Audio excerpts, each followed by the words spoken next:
Oke anak-anak, hari ini kita akan mempelajari cara menggunakan Git ya. Pertama, kita download dulu Git-nya. Download Git di link ini ya. gitstripscm.com/download. Kalian bisa mendownload versi Windows ataupun Linux bahkan macOS. Untuk mendownloadnya tinggal klik aja salah satu tombol ini. Setelah kalian mendownload Git, kalian harus menginstalnya. Nah, contohnya seperti ini. Ya, ini ada tampilan installnya. Dalam menginstal, kalian hanya perlu next, next, next saja sampai selesai menginstal. Jadi tidak ada perubahan yang harus kalian lakukan. Jika sudah menginstalnya, kalian buka exam. Kita hapus dulu. Di My Computer, kalian buka file exam kalian. Kalau Bapak nyimpannya di D, oh bukan ya. Bapak nyimpannya di C, exam ya. Di C ada sum. Lalu kalian buka htdocs. Nah, di sini kalian bisa cek ketika melakukan klik kanan atau dimanapun sebenarnya ya. Ada tampilan baru yang namanya Git Base Here di sini. Coba saja kalian klik. Nah, nanti tampilannya kurang lebih akan seperti ini. Untuk mengecek apakah Git-nya sudah berjalan atau tidak, maka kita perlu login ke salah satu penyedia Git. Bisa GitHub ataupun GitLab. Bapak akan login ke GitLab ya. Oke, seperti biasa masukkan username kalian dan passwordnya tentunya, atau sign in menggunakan akun yang lain. Setelah kalian sign in, tampilannya tentu akan berbeda-beda ya. Nah, kalian dapat membuat project baru. Nah, create new project di sini. Kalau di tampilan GitLab atau di sini new project sama saja ya. Nah, nanti ketika kalian akan membuat project baru, tampilannya kurang lebih akan seperti ini. Kalian pilih saja yang blank project, create blank project. Di GitHub juga sama. Kita coba aja ya. Sign in. Sign in. Oh, salah password.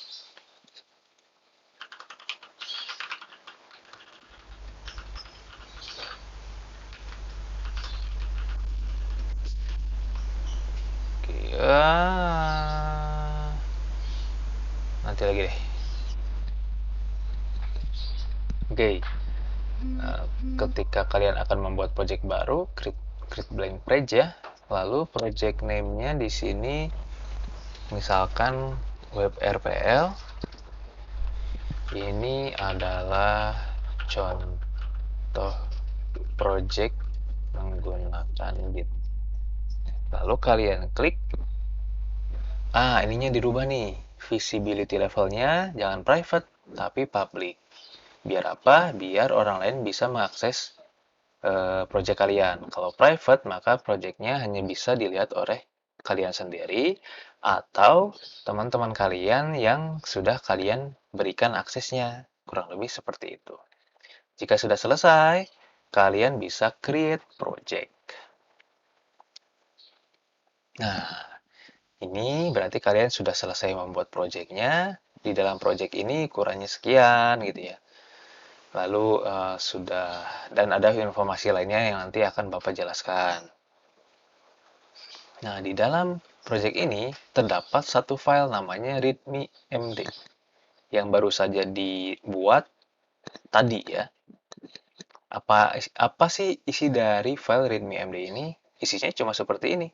WebRPL ini adalah contoh project yang tadi kita definisikan gitu ya. Nah, untuk mendownload project ini, project kosong sebenarnya ya, ada banyak cara. Pertama, kalian bisa download secara zip-nya, shortcode ya.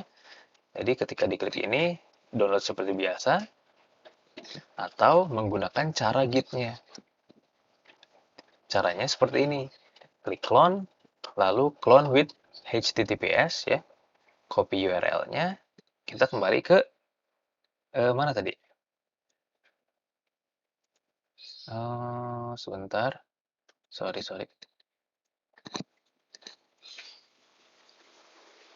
Oke, kita kembali ke htdocs tadi. Di htdocs ini nggak ada folder namanya webrpl ya. Nah, sekarang kita akan buat folder itu secara otomatis karena nama project kita webrpl. Caranya gimana? Pertama, setelah kalian buka ini ya, htdocs-nya, kalian cukup ketikkan saja git clone spasi URL yang tadi di copy, yang ini nih. Mana tadi? Nah, copy ini. Paste di sini. Lalu tekan enter. Itu. Maka kalian sudah bisa mengcloning. Jika kalian tidak bisa melakukan ini, nanti akan muncul pop-up login dulu gitu ya. Jadi harus login dulu ke situs GitLab atau GitHub-nya yang disediakan oleh si Git ini. Oke, ketika sudah selesai, maka harusnya akan muncul nama folder dengan nama web RPL. Ya, yang ini. Isinya ada apa? Isinya hanya ada file readme tadi. Ini di hidden ya, tapi jangan dihapus loh. Nah, hanya ada file ini. Nah, untuk membuka filenya, ya ini sama dengan file-file web lainnya sebenarnya.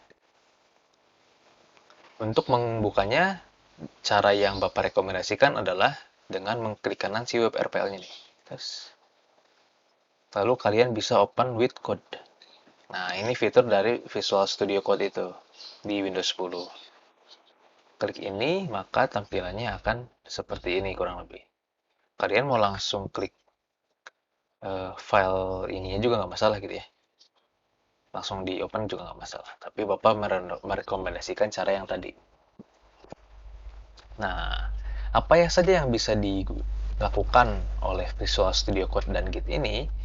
Yang pertama, aduh, oke, yang pertama tentu kita bisa melihat isi dari ininya ya, semua file yang ada di folder ini, sama seperti code editor lainnya. Tapi yang membedakan adalah dengan menggunakan Git, kita bisa mengupdate langsung file ini. Misalkan gini ya, ada update. Kenapa ini pakai tagar? Ini sebenarnya kayak kalau di HTML tuh kayak heading 1, heading 2, heading 3 yang gitu aja sih sebenarnya. Lalu kita save nih misalkan ya, perubahan file kita atau perubahan codingan kita. Nah, maka nanti akan muncul tampil sesuatu yang berbeda nih. Nama filenya akan menjadi kuning seperti ini ya. Lalu di sini ada notif nih. Ketika diklik, sebenarnya kalian sudah melakukan perubahan. Nah, nanti kita akan belajar ini. Intinya, Bapak akan mengupdate file ini di Git di situs ini. Situs ini akan berubah hanya menggunakan akses dari Visual Studio Code. Kurang lebih seperti itu. Atau kalian balik lagi ke tampilan Git-nya. Misalkan Bapak sudah melakukan perubahan ya. Misalkan kalian tidak menginstal Visual Studio Code. Kalian menginstalnya Notepad++ biasa. Nggak masalah. Di sini Bapak bisa menuliskan git status. Oh maaf, kita belum pindah ke repository web RPL-nya. Jadi ini kita close dulu. Nah, kalau tadi kita klik kanan base-nya di sini, sekarang kita kliknya di dalam folder web RPL. Klik kanan, git base gitu ya. Jadi kita sekarang ada di folder web RPL. Nah, ketika kita menuliskan, oh iya, kita cek dulu apakah git-nya sudah bisa digunakan atau belum. Cukup ketikkan git saja di sini. Enter.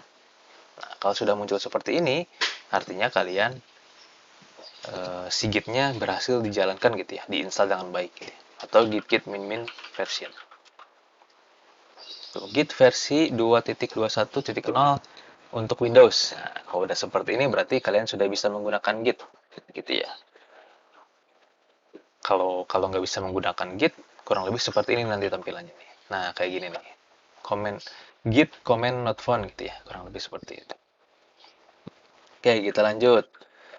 tadi kita udah nge-clone, sekarang kita ngecek ya, git status. Nah, ada sebuah perubahan, artinya gini. Nah, perubahan ini mau Bapak upload misalkan ya, tinggal gini aja, git spasi push. Nah, karena Bapak belum login karena ini pertama kalinya Bapak menginstal ya, misalkan ini pertama kalinya Bapak menginstal Git di komputer Bapak misalkan ya, maka akan muncul yang seperti ini. Untuk mengisinya, kalian perhatikan dulu nih, dia menggunakan akun GitLab. Akun GitLab Bapak itu Irfan Rona, passwordnya mau tahu aja loe.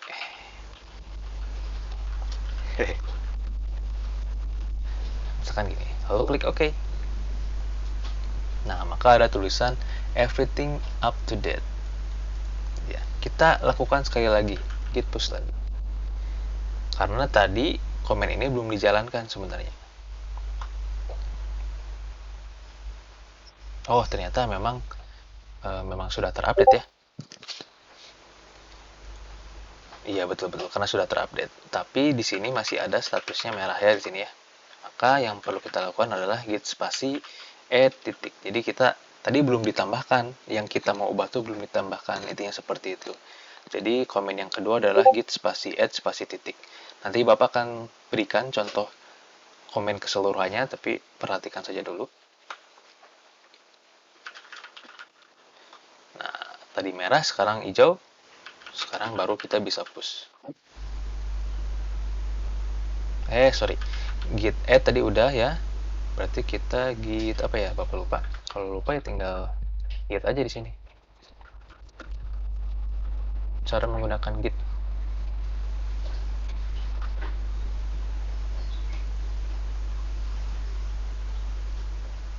Download file gitnya, install gitnya udah ya. Tentukan di mana install gitnya. Oke, ini nggak penting. Ini juga nggak penting. Next. Install gitnya nih. Udah selesai. Tadi kita udah coba. Nah, sekarang kita buat repository ya. Jadi kita udah buat. Oke, nah ini yang ketinggalan nih. Setelah git spasi add, kenapa Bapak pakai titik? Artinya meng-add semuanya gitu ya. Kalau ini cuma file index.php doang. Kalau Bapak semuanya apapun itu. Lalu kita harus commit dulu nih. Ini copy aja. Ada yang ketinggalan tadi. Ke kanan paste. Oh man. Git commit min m update cuy misalkan. Enter. Nah, file sudah berhasil diubah gitu ya intinya. Lalu git push intinya lah. Just. Nah, ini baru selesai. Gitu ya. Telah terupdate nih ya. Nih, 100%, total 3 ke alamat ini. Coba kita buka. Aduh, sorry.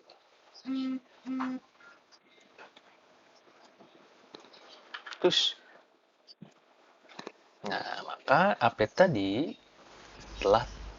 maka file yang tadi kita edit sudah terupdate, ada di sini. Gitu. Oke ya, kebayang ya? Gak akan kebayang sih. Intinya begini. Intinya kalian baru mengenal Git dan baru Bapak ajarkan, tapi Bapak sudah memberikan apa yang bisa dilakukan oleh Git. Intinya seperti itu. Materi hari ini mungkin hanya itu. Kalian bisa coba dulu membuat project. Kalian juga bisa baca komen apa saja yang dibutuhkan untuk mengupdate di Git ini ya.